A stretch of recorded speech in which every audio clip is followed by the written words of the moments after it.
ये हमारी पार्टी ने ये फैसला लिया कि शुरू से कह रहे थे कि फाउंडेशन स्टोन नई पार्लियामेंट बिल्डिंग का प्रधानमंत्री डाला, फिर उसके बाद वो नेशनल इनॉग्रेशन किया। अब ये तीसरा मौका है कि वो करना चाहते हैं। तो हमारा मुंह से बोलना ये है कि स्पीकर कस्टोडियन होता है लोकसभा का, और प्राइम मिनिस्टर जो है वो एग्जीक्यूटिव का हिस्सा है, स्पीकर लेजिस्लेचर का हिस्सा है, जुडिशरी CGI है। तो प्रधानमंत्री बहैसियत एग्जीक्यूटिव गैर ज़रूरी के लेजिस्लेचर के डोमेन में इंटरफेयर कर रहे हैं, और हमारे संविधान में सेपरेशन ऑफ पावर्स हमारे संविधान के बेसिक स्ट्रक्चर का हिस्सा है। तो हमारा बोलना ये है कि प्रधानमंत्री इसका इनॉग्रेशन स्पीकर साहब ओम बिरला के जरिए कराए और उनको करने दे, और वैसा करते हैं तो मैं पार्टी से शिरकत करेगी। जहाँ तक नई लोकसभा का सवाल है, यस, जब 2019 में चुनाव के बाद जब पहली ऑल पार्टी मीटिंग पार्लियामेंट के लाइब्रेरी में हुई थी, उस वक्त मैं एक वाहिद MP था जिसने इस बात को उठाया था कि हमको नई लोकसभा की ज़रूरत है, क्योंकि जो पुरानी लोकसभा में जब वोट ऑफ कॉन्फिडेंस होता है या कोई बिल को पास किया जाता है तो बहुत मुश्किल होता है उसमें, और उसका जो पुरानी बिल्डिंग है बड़ी खूबसूरत ज़रूर है, उसका फायर क्लियरेंस भी नहीं है, मगर ये जो इनॉग्रेशन हो रहा है तो स्पीकर को करना चाहिए क्योंकि वो कस्टोडियन है हाउस के। राजदंड को भी लेकर बातचीत की जा रही है। छोड़िए ना, ये सब चलते रहता है।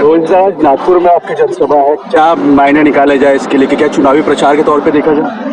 ये पार्टी के प्रोग्राम है, पार्टी के प्रोग्राम को आए हैं, पार्टी को स्ट्रेंथन करने के लिए हमारी जिम्मेदारी है, हमारे जिम्मेदार लोग काम कर रहे हैं, तुम आए। केसी राव की जो पार्टी है वो महाराष्ट्र में एक तरफ से आ रही है, क्या कहेंगे इसको 2024 में? लोकतंत्र है, जमहूरियत है, हर किसी को आकर अपनी अपनी पार्टी का काम करने की इजाज़त है, तो उसमें किसी को क्या बोल सकते हैं, कोई भी आ सकता है।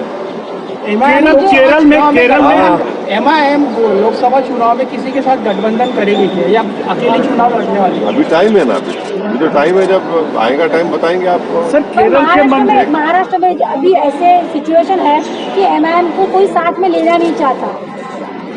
हाँ, कोई साथ नहीं लेना चाहता है। हाँ।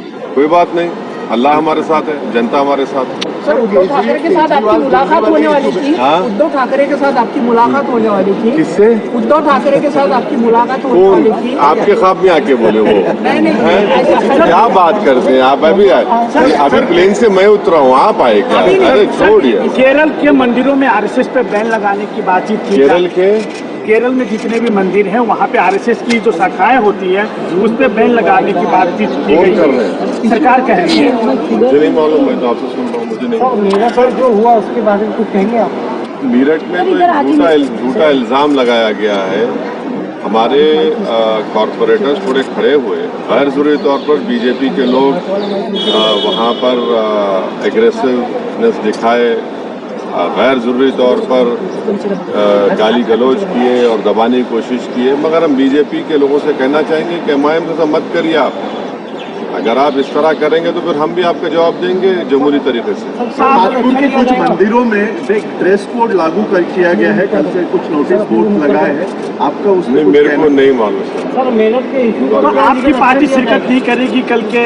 हाँ, हमने कहा है ना, अगर प्रधानमंत्री स्पीकर से कराते हैं तो हम बराबर जाएंगे, क्योंकि लोकसभा का कस्टोडियन जो है वो स्पीकर है।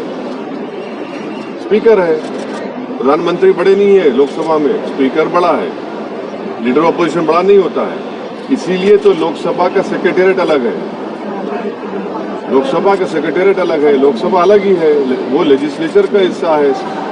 Theory of separation of powers में एग्जीक्यूटिव अलग है, इंडिपेंडेंट है, जुडिशरी इंडिपेंडेंट है, एग्जीक्यूटिव और लेजिस्लेचर अलग है। ये प्रधानमंत्री सब में चले आ रहे हैं, तो वो जाएं, उनका नाम तो आ गया ना फाउंडेशन फ्लैग पे, स्पीकर को कराए, ओम बिरला से कराए, क्या होगा? आसमान तो नहीं गिरने वाला है ना, आसमान तो नहीं गिरेगा। दिल बड़ा करे प्रधानमंत्री थोड़ा। उन्होंने तो सजदा किया था पार्लियामेंट को जब पहली मरतबा गए थे, संविधान किताब उठाकर चूमा था उसको, तो सजदा और आप चूम लिए, तो ओम बिरला से कहिए कि करो इनॉग्रेशन। बाइकआउट गैंग सर बोल रहे हैं आप लोगों को? बाइकआउट गैंग बोला जा रहा है भाजपा की तरफ से। शाम में 6 बजे और रात में 9 बजे ये सो कॉल्ड नेशनलिस्ट बैठते हैं टीवी के ऊपर, ये 6 PM 9 PM नेशनलिस्ट है, ये मैं शुरू से कह रहा हूँ लोगों को, उनका काम है वो। सर केजरीवाल जी ने आपके पार्टी को अप्रोच किया है सर दिल्ली? नहीं, हमारा तो राज्यसभा में तो है ही नहीं है। और अरविंद केजरीवाल को उनकी पार्टी को जवाब देना चाहिए कि जब 370 हटाया गया था, जिसको मैंने पार्लियामेंट में खड़े होकर उसका अपोज किया था और उस पर कॉन्स्टिट्यूशनल ब्रीच कहा था, वो क्यों सपोर्ट किए 370 हटाने का? आज रो रहे हैं, आज रो रहे हैं। जब उनको ख्याल नहीं आया था कि किस तरह से एक स्टेट को यूनियन टेरिटरी बना दिया गया था।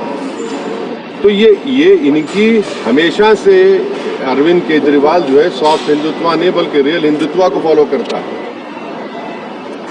और बीजेपी से बड़ा अपने आप को हिंदुत्व का लीडर बनाने का। अब देखिए क्या हो रहा है, अब लड़ते रहिए। अब तो ऑर्डिनेंस जो सरकार ने इशू किया है वो अनएथिकल है, मगर लीगली उनको राइट है ऑर्डिनेंस इशू करने का। अब सुप्रीम कोर्ट में जाएंगे, वहां पर सरकार बोलेगी कि हम पार्लियामेंट बिल ला रहे हैं। अब लड़ते रहिए, अब 24 आ जाएगा। तो ये तो इनको सोचना चाहिए था कि उन्हें 370 का क्यों साथ दिया सरकार का। लव जिहाद कानून की जरूरत आपको लगती है क्या? है लव जिहाद जैसे कायदे करना चाहिए ऐसे आपको लगता है, तो जरूरत है उसकी? देखिए, भारत के संविधान में जो 18 साल और 21 साल का जो हो जाता है तो उनको शादी करने का राइट है। तो ये जैसा एक कहावत है कि जब मियाँ बीवी राजी तो क्या करेगा खाजी। ये कौन होते हैं लव जिहाद के कानून पे बनाने वाले? कैसे बनाएंगे आप, कैसे प्रूफ करेंगे? आप होते कौन है? आप लव जिहाद के नाम पर जो महाराष्ट्र में आंदोलन चला वो पूरा आरएसएस और बीजेपी बैक था, उससे नफरत पैदा करने की कोशिश की गई और इसीलिए सुप्रीम कोर्ट में वो गया मामला। सुप्रीम कोर्ट ने कहा कि जिन जिन नेताओं ने उस सभा में, उन सभाओं में बकवास भाषण किया, हेट स्पीच, केस बुक किया, FIR होना चाहिए, अरेस्ट होना चाहिए वो लोग। आप लग क्या लव जिहाद की बात कर रहे हैं? नौकरी की बात क्यों नहीं करते? आप रोजगार की बात करिए, किसान मर रहा है उसकी बात करिए, अब उस पर बात नहीं करेंगे। और पूरा ये बीजेपी बैक प्रोग्राम था महाराष्ट्र में, जितने सभाएं हुई है पूरा गवर्नमेंट बैक था, RSS बैक था प्रोग्राम, और उसमें एक ही मकसद था कि एक समुदाय, मुस्लिम समुदाय के खिलाफ नफरत को भड़काया जाए। तो क्या RSS नफरत फैला रहा है?